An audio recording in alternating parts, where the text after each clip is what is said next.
tak diragukan lagi jika pantai dan laut memiliki keindahan yang mempesona. Namun di balik keindahan pantai dan laut tersebut juga menyimpan banyak cerita, mitos, dan legenda. Beberapa orang meyakini adanya beragam sosok makhluk yang menguasai lautan. Mereka dipercaya berkuasa untuk mengendalikan semua hal yang terjadi di lautan. Tapi tak banyak yang tahu kalau penguasa lautan ini ada hampir di setiap negara dengan kisah, legenda, dan kepercayaan yang berbeda. Berikut, On The Spot merangkumnya dalam 7 legenda penguasa laut.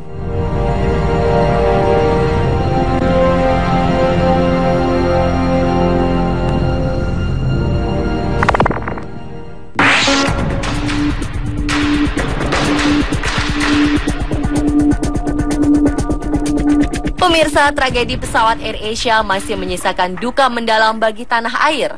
Pencarian korban masih terus dilakukan dan penemuan badan pesawat telah mendapat titik terang. Belakangan ini sejumlah tokoh adat dan paranormal setempat diundang untuk membantu proses pencarian pesawat naas tersebut. Kemudian muncul cerita rakyat setempat tentang ratu penguasa laut tempat jatuhnya AirAsia QZ8501 di Selat Karimata.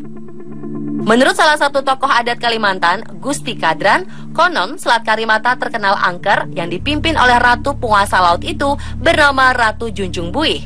Junjung Buih disebut sebagai istri Pangeran Suryanata yang memberikan keturunan-keturunan yang berkuasa di Kalimantan. Dia adalah putri raja pertama di Kalimantan, buah hasil pertapaannya di Candi Agung, dan ditemukan dari tumpukan buih di sungai. Semua ilmu yang dimiliki Ratu Kuripan diberikan kepada Ratu Junjung Buih yang membuatnya cerdas dan menjadi panutan rakyat Amuntai karena Ratu Kuripan menjadi pengasuhnya. Terlepas dari benar atau tidaknya cerita ini, sebagai manusia kita harus pasrah dan berdoa kepada Tuhan agar semua korban dapat ditemukan.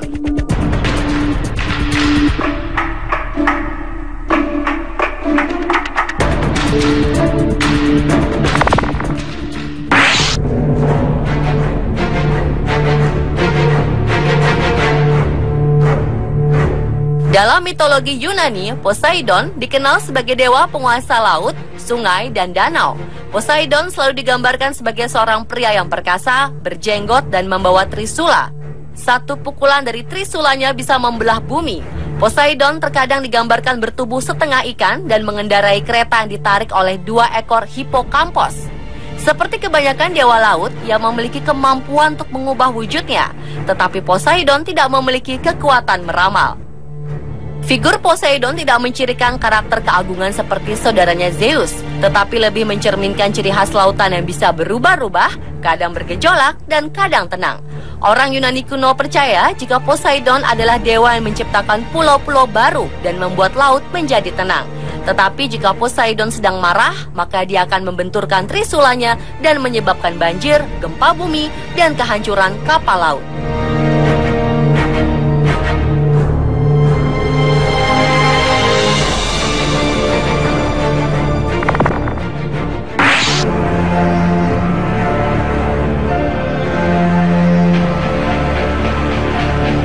Jika di Yunani terdapat Poseidon sebagai legenda dewa penguasa lautan, di lautan wilayah Islandia dan Norwegia terdapat legenda penguasa laut yang dihuni oleh monster laut bernama Kraken. Kisah monster Kraken begitu melegenda di kalangan pelaut Norwegia selama ribuan tahun. Istilah Kraken pertama kali diperoleh dalam sebuah jurnal Systema Naturae karya Carolus Linnaeus pada tahun 1735. Jurnal itu berisikan nama monster-monster Norwegia yang hidup di abad ke-12. Dalam jurnal tersebut, Kraken dikisahkan sebagai makhluk sangat besar yang hidup di sekitar perairan sebelah utara Norwegia. Sementara itu, Erik Ludvigsen Pontoppidan, uskup Bergen yang juga seorang naturalis, pernah menulis di dalam bukunya Natural History of Norway yang terbit tahun 1752.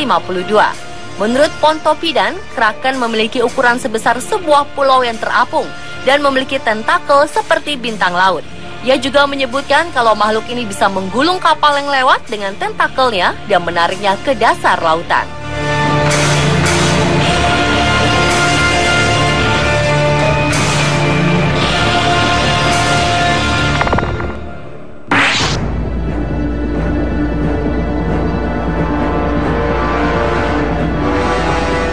Flying Dutchman dikenal sebagai legenda kapal hantu penguasa lautan. Seperti legenda-legenda pada umumnya, banyak versi mengenai kisah Flying Dutchman ini. Bahkan beberapa negara-negara di Eropa seperti Belanda dan Inggris mengklaim legenda Flying Dutchman sebagai legenda dari negaranya. Terlepas dari itu semua, sejarah Flying Dutchman sendiri bermula pada abad ke-17, ketika seorang kapten kapal asal Belanda bernama Bernard Fokker hendak mengarungi samudra dari Belanda ke Jawa. Versi lain menyebutkan Bernard Fokker bernama Ramhout van Dam atau Van der Decken. Konon kapal Kapten Bernard Fokker melaju dengan kecepatan yang tidak bisa dibayangkan oleh orang-orang zaman dulu. Karenanya mereka dicurigai bersekutu dengan iblis dan meminta bantuannya. Di tengah-tengah pelayaran menuju Cape of God Hope, cuaca memburuk dan membuat kapal oleng. Para awak meminta pelayaran dihentikan, tapi Bernard sang kapten tidak mau dan bersikeras ingin menerjang badai. Dengan keangkuhannya, yang terjadi justru kapal dihantam oleh badai. Akhirnya mereka terkutuk untuk terus berada di laut lepas selama-lamanya.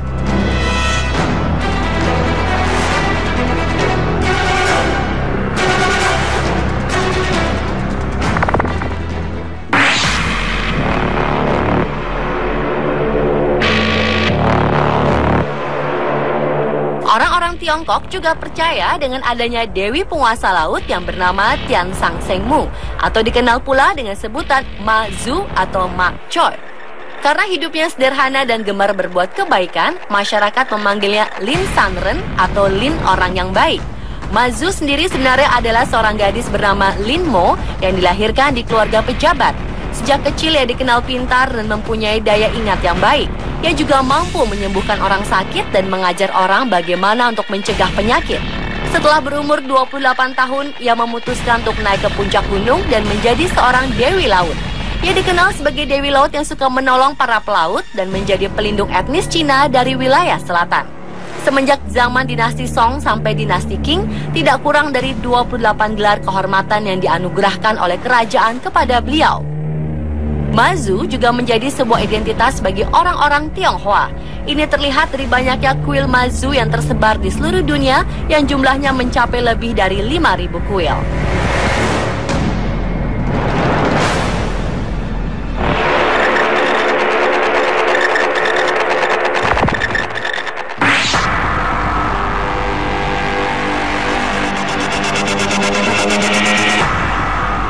Ratu Laut Selatan adalah sebutan yang ada pada umumnya merujuk pada dua tokoh, yaitu Kanjeng Ratu Kidul dan Nyi Roro Kidul. Tokoh ini sangat populer di kalangan masyarakat Pulau Jawa dan Bali. Kepercayaan akan adanya penguasa lautan di selatan Jawa atau Samudra Hindia, terutama dikenal oleh suku Sunda dan suku Jawa.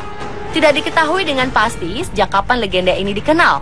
Namun legenda mengenai penguasa mistik pantai selatan mencapai tingkat tertinggi pada keyakinan yang dikenal di kalangan penguasa keraton dinasti Mataram Islam, Kesultanan Yogyakarta, dan Kasunanan Surakarta. Berbagai kisah dan legenda serta mitos-mitos meliputi tokoh legendaris ini. Dan Pantai Palabuhan Ratu dikaitkan sebagai tempat berkuasanya Sang Ratu Pantai Selatan.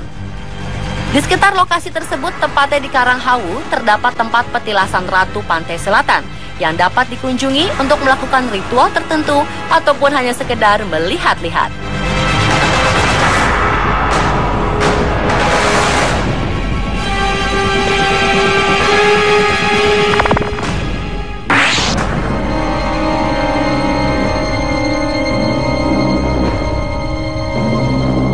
Ada cerita yang beredar di masyarakat Pekalongan tentang penguasa pantai utara Jawa atau dalam kepercayaan masyarakat Pekalongan dikenal dengan Dewi Lanjar. Dewi Lanjar atau Ratu Laut Utara adalah sosok legenda penguasa laut utara Pulau Jawa, khususnya di utara Pekalongan, Jawa Tengah. Masyarakat Pekalongan pada khususnya masih memiliki kepercayaan kental terhadap sosok Dewi Lanjar. Konon keraton Dewi Lanjar terletak di pantai Pekalongan sebelah Sungai Selamaran.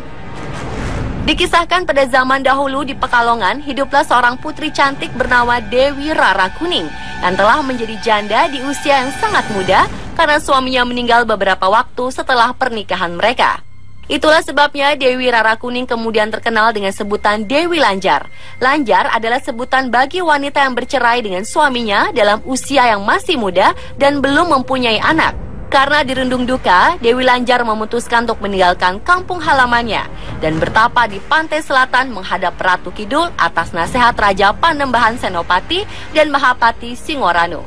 Konon dari pertemuan itu, Dewi Lanjar diperkenankan tinggal di pantai utara Jawa Tengah, terutama di Pekalongan.